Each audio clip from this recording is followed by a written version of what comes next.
حواست به آدمایی که بیش از اندازه متواضع، با ادب و اجتماعیاً باشه.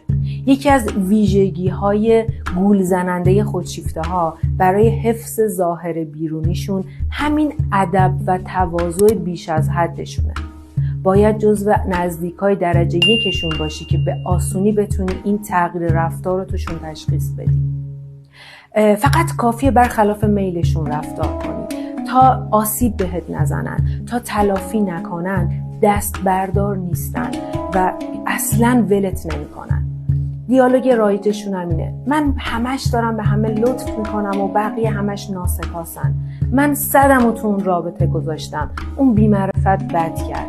من دستمو تا آرنج تو عسل کردم، اون گاز گرفت. یادت باشه هر ادب و تواضعی میتونه اصالت نداشته باشه.